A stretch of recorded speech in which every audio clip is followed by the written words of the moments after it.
So those were the major recommendations, and I think you must have heard that Secretary Vince has already reduced the level of authority of the district offices and the regional offices. Now, at the ICI level, we also accepted and agreed that because the legal process dito sa Pilipinas, several layers. From prosecution, building of cases, dalhin sa ombudsman to Sandigan Bayan. Medyo mahaba yun. And I kept mentioning, including meetings with the legislators, two gold standards for anti-corruption. I will keep repeating this, the ICAC of Hong Kong and the CPIB of Singapore. What is the major change in those two gold standards? All in one. Hindi na pasa-pasa. No? There's only one agency, from foreclosure to lockdown to hanggang kulong, isang agency lang. Okay. Now, unfortunately, ICI was created, I would imagine, as an urgent matter. Kulang sa budget, walang budget, nasa dyaryo yung budget, wala sa amin. Ganun sitwasyon.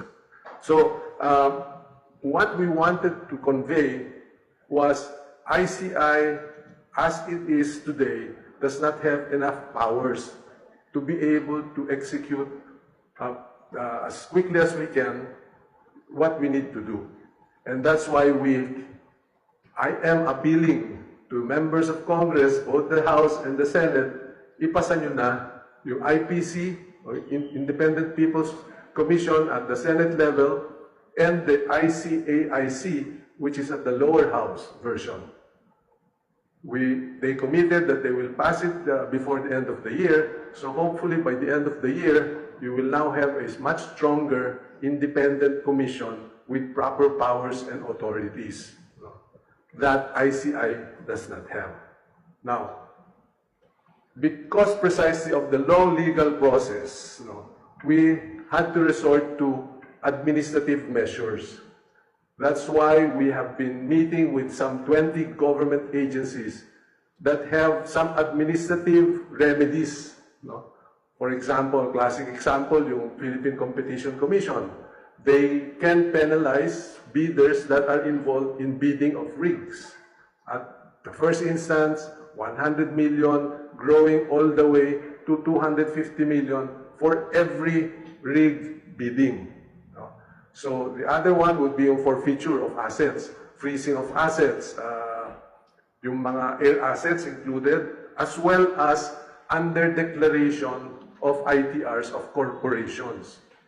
Hindi nakikita ng BIR dati yung total amount of contracts except what is submitted by the corporations as their income tax. So you must have heard of BIR running after back taxes and penalties.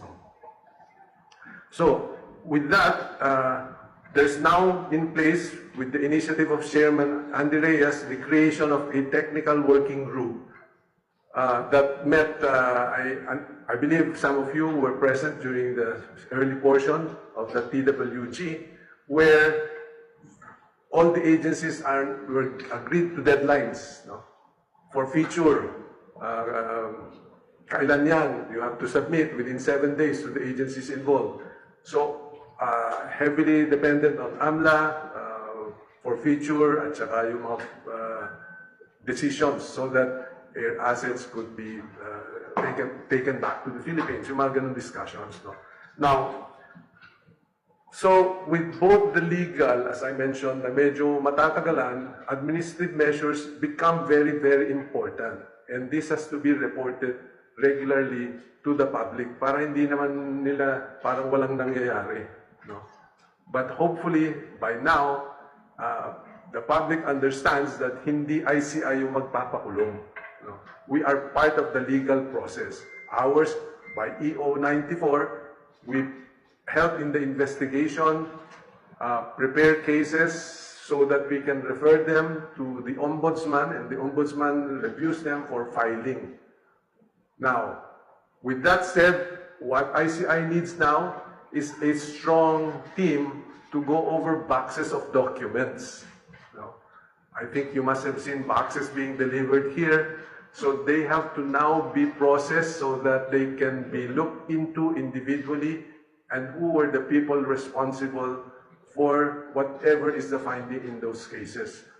We are very appreciative of the support given to us by PNP AFP because they provided some 64 ground investigation teams to ICI, which ICI does not have. Up to today, I think wala pang nagsusweldo dyan sa mga volunteers dito.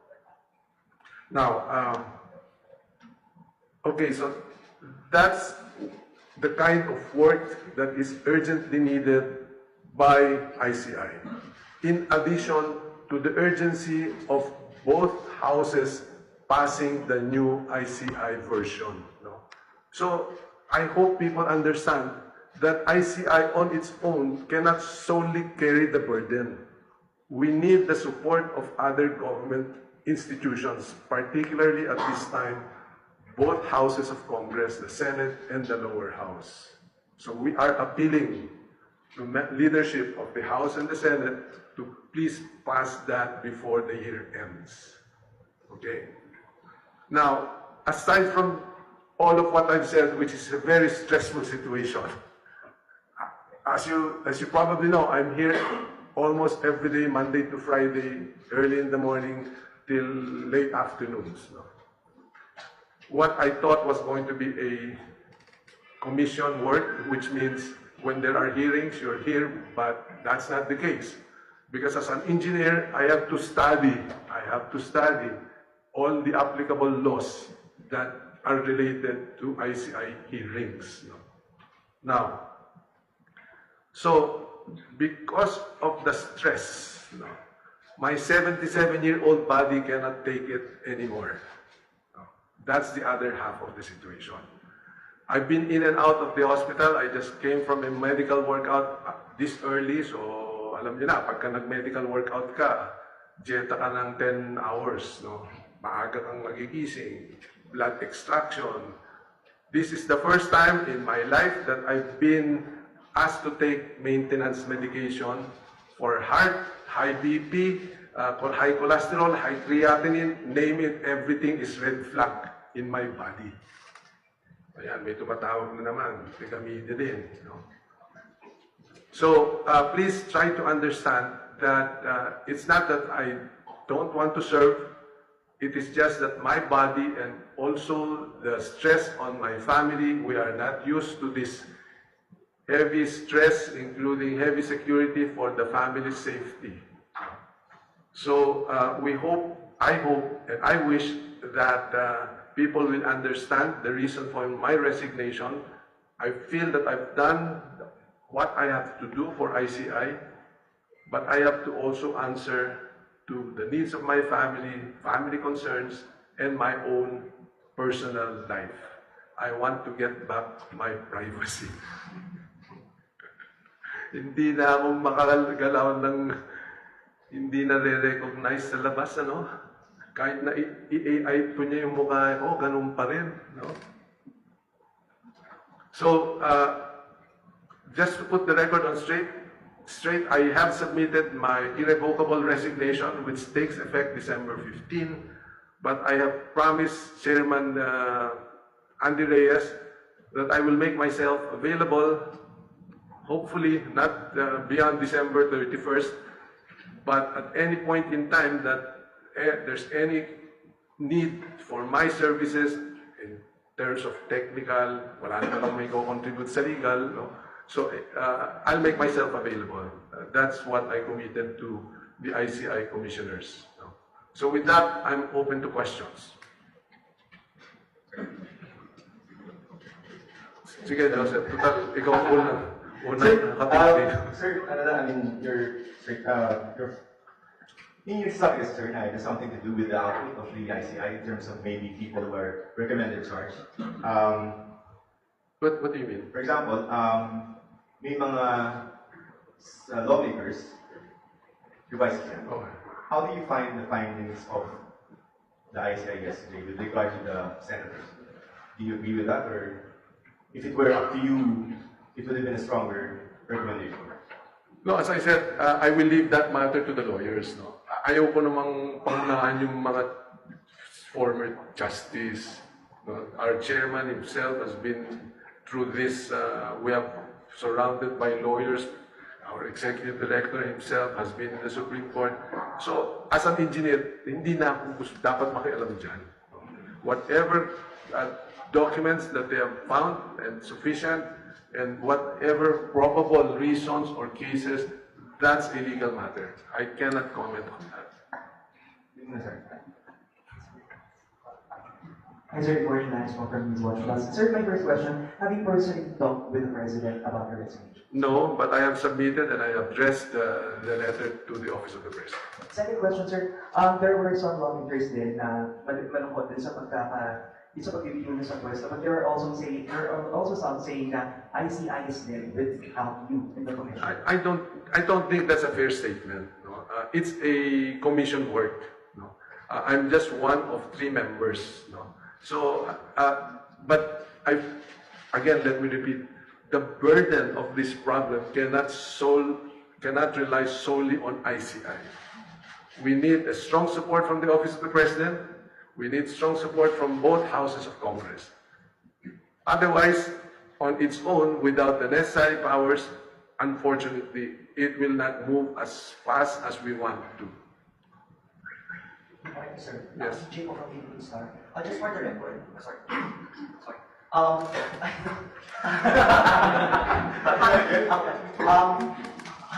Kailan pa po kayo, sabi mo kanina, may maintenance, and do you have any sickness that has factored into your decision for resigning?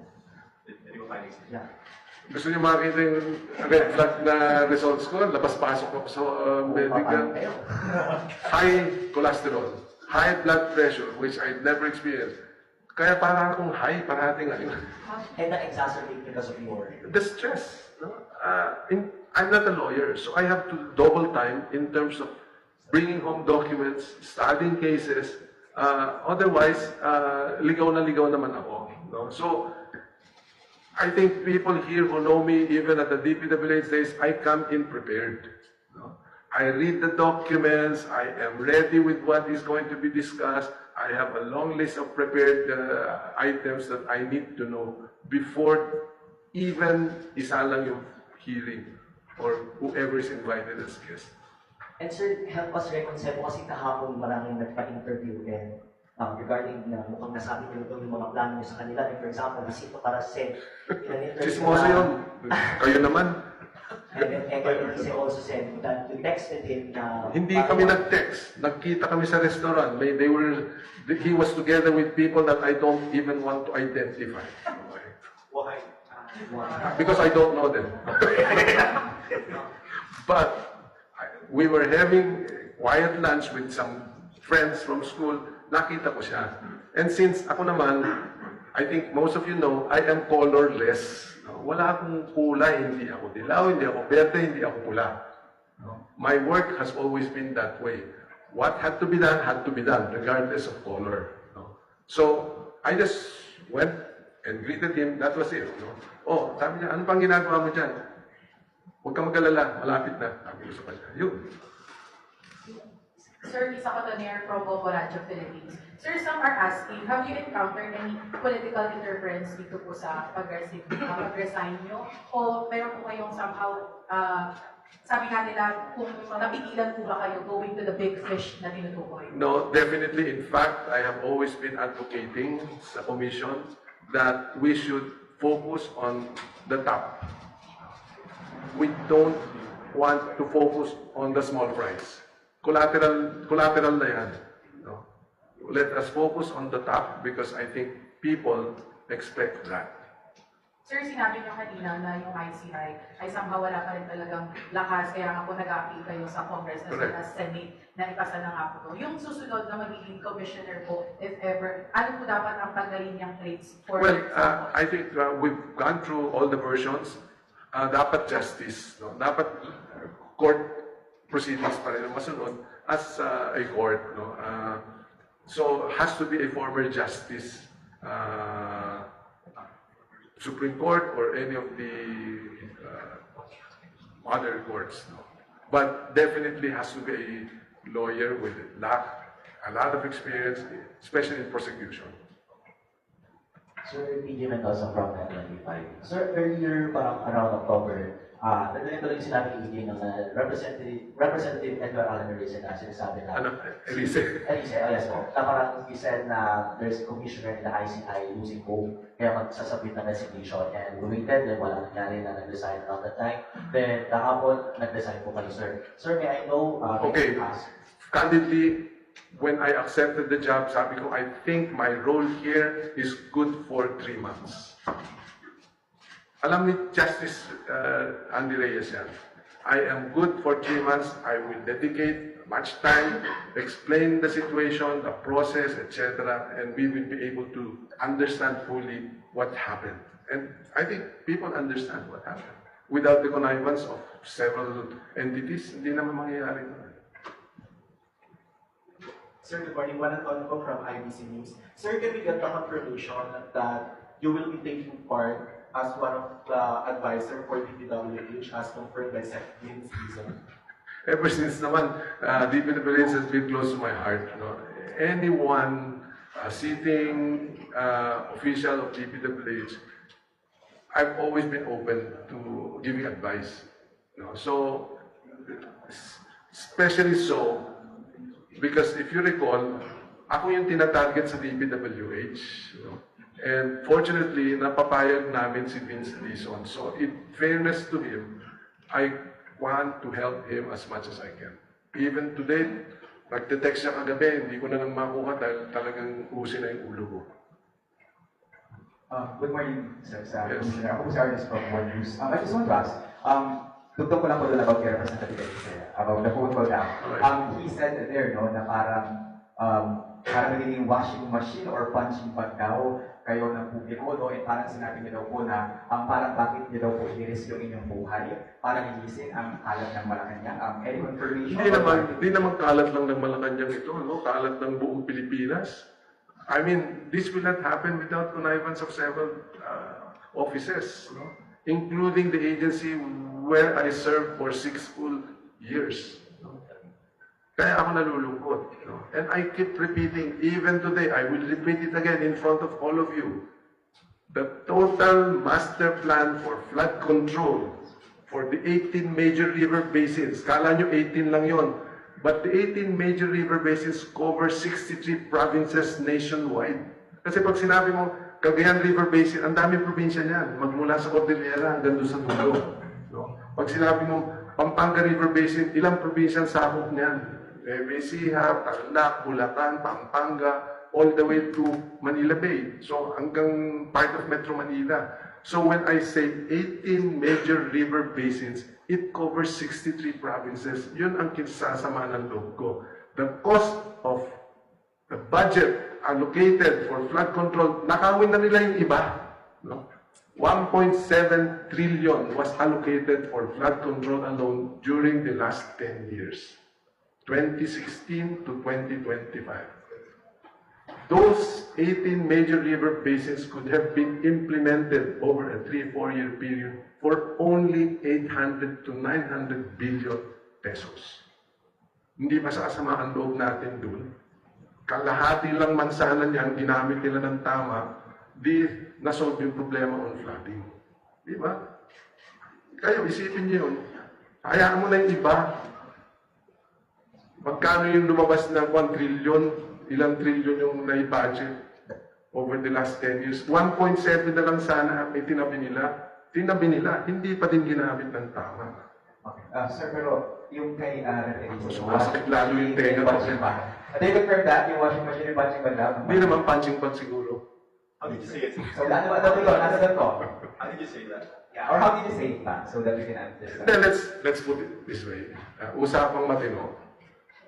Lumabas yung ICI 94, EO 94. Walang budget. Okay. Kumbaga, lumabag ka sa gera, solve mo yung problema, hindi ka naman binigyan ng armas. Ano nangyari sa'yo? Hindi nakatiwangwang ka. You cannot defend yourself. You have no powers. Mag-imbita ka kung ayaw pumunta, wala ka nang magagawa. You don't even have subpoena powers. Gusto mong huwag paalisin ang isang tao. We don't have that. We have to go to court for a whole departure order. O ano nangyari? Nakaalis. Sisisihin pa kami doon. Di punching bag ka na naman. Ba't hindi niyo pinigilan? Wala nga kaming power to stop that guy from leaving. That's what I mean.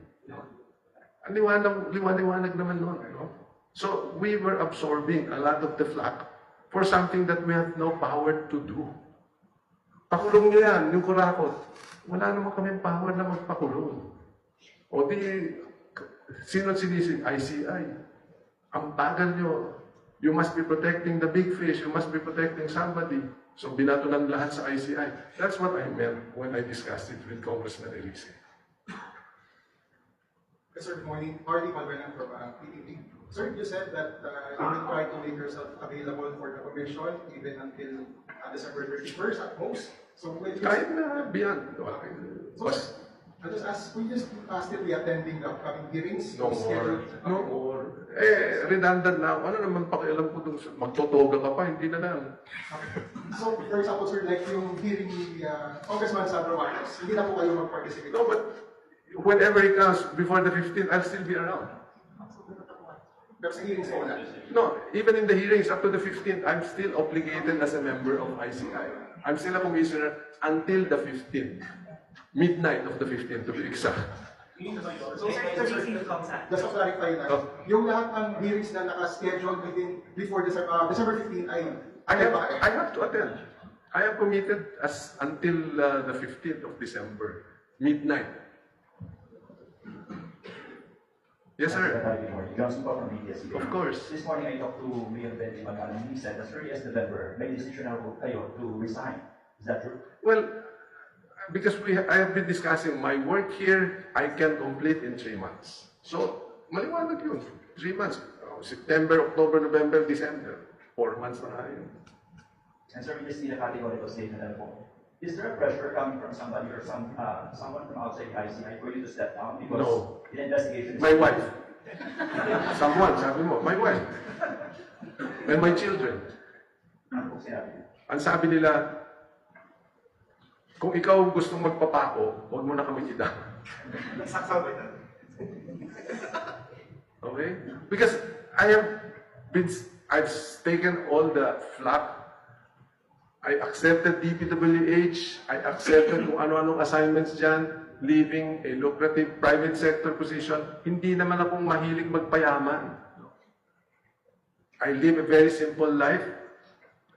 Hindi ako malupo sa buhay. Gusto mo, puros tayo noodle cup na lang eh. Pwede ba sa inyo, sir? Of course. Bawal nga lang dahil puros salty yun eh.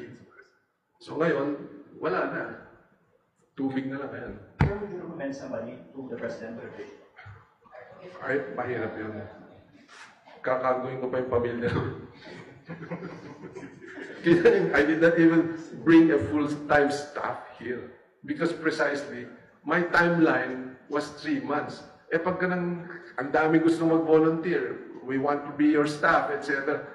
Una-una, iiwanan mo yung sweldo mo. Wala naman kaming sweldo ibibigay sa'yo dito.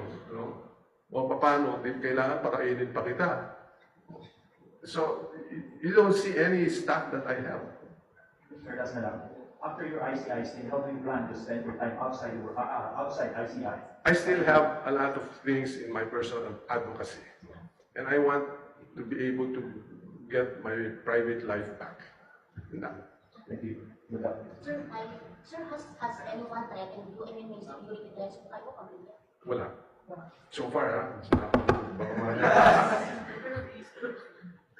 Maisipan yan dahil tinanong mo.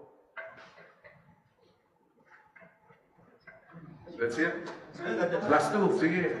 Sir, sorry to follow up. Sir, you mentioned in an interview that you're already investigating the Espersamin and Secretary Pangandaman. Sa hindi ko po bago pa sila mag-resign, ano yung trigger sa investigation? Well, lumalabas na yung mga pangalan kasi. No? Alam niyo naman yun. Adrian Bersamin, Olaybar, Pangandaman. Parang hindi niyo alam.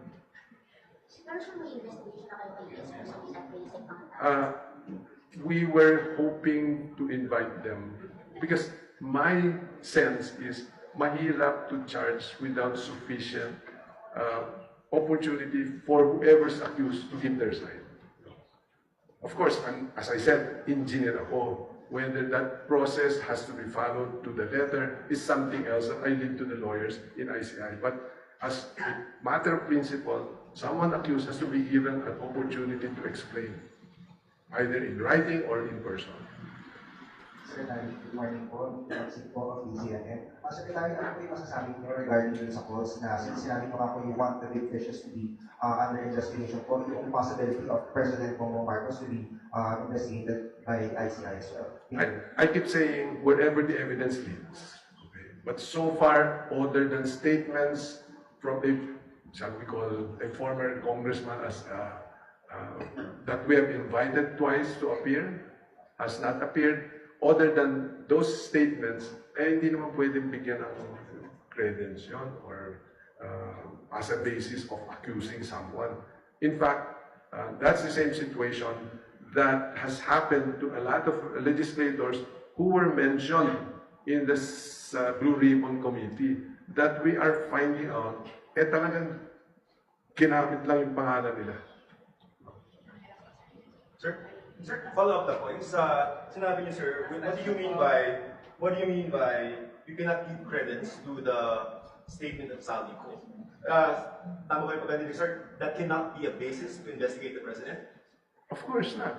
I mean, again, I'm not a lawyer. I will leave it up to the lawyers to decide, and that's why we keep trying to invite, baka kung gusto niya, kahit na Zoom, kung nasaan man siya sa mundong ito, if the commission will accept a Zoom or a written affidavit.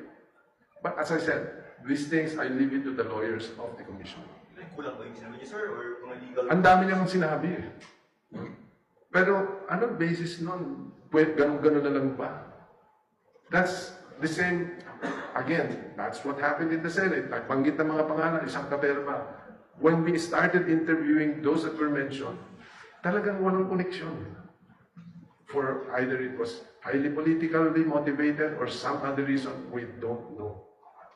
So sir, konti lang. So ibig sabihin, sir, yun pong output ng ICI has nothing to do with your resignation. Kumbaga, you were fine with the findings that are from the... Tapos na yung trabaho ko. No? I have all... Oh yan, pinatayan na ako ng... Pinapatayan ng ano? Okay, so again, as I said, no, that's why I had to think this through. Kung maliwanag ko yung isip ko, kung ano yung dapat kong ginawa at nagawa ko na ba yan o hindi. And I think I have done the technical process. I've explained it to everyone. People understand now a lot better what happened, sino yung mga nagkakunsya-kunsya ba dyan for this to happen. And hopefully, because we know the process, we know how to plug, ano yung mga kailangang remedies, whether batas yan, administrative order yan, executive order, etc. To be able to avoid a repeat of this anomaly ever happening again. About kay DPWH, former DPWH Secretary Manuel Bonilla, you had the same position in the same department. Don't you think that this much also has to be called out to be implicated with all these anomalies? I think that was part of our findings. No? Hindi pwedeng hugas kamay dito. If you recall, when we were at the Ombudsman's office, I read the oath of office of an officer. Hindi pwedeng maghugas kamay. You have a responsibility when you accepted that position voluntarily. Wala namang pumilit sa inyo na tanggapin yung posisyon na yan. But you have to be responsible and accountable for whatever happens in your jurisdiction. Ang time namin, ano kabot kayo, sir? Ang time namin, ano kabot kayo? Secretary, ano kabot budget? Okay, just to explain, last na talaga ito. Yung allocable na tinatawag, nung panahon, not even prior to my period, my tenure, meron tinatawag na LIP ngayon, Local Infrastructure Project, per congressman, per congressional district, and then for every senator, 3 times. O 100 million dati, times 3, 300 million, each senator. Ano ba ang prinsipyo doon? The principle behind there is, we understand and I accept that each congressional district, each congressman have their own priorities, local. which the agency, the department, does not recognize or is not, he doesn't know about it. Ano ba yung public school, infrastructure, multipurpose hall, yung mga ganon. No? So 100 million yung panahon ko. The reason why we allow that to happen is parang isasubmit ko naman ng NEP, hindi na nila gagalawin. Yung congressman at saka senador. So yung sinabmit mong NEP, that's the national program of the agency and endorsed by the President. Kaya pinirmahan niya yun. May President's message. Ito yung priorities namin. Ito yung i-implement namin this coming year. Okay, binigyan namin kayo ng lead. Huwag nyo nang galawin ito. Anong nangyari? Nag-submit ng 900 billion sa NEP, lumabas 1.1, so nagdagdag ng 200 billion, kinarp out pa yung 250 sa NEP. Kaya zero yung ODA. Diba? Nawala ng right of way, budget. Ang daming flood control projects ang apektuhan doon. But as a concept, yung allocable, sir, hindi siya inherently legal? It used to be called pork barrel, and no matter what you say, to me, it's still pork barrel. Thank you. Thank you, sir.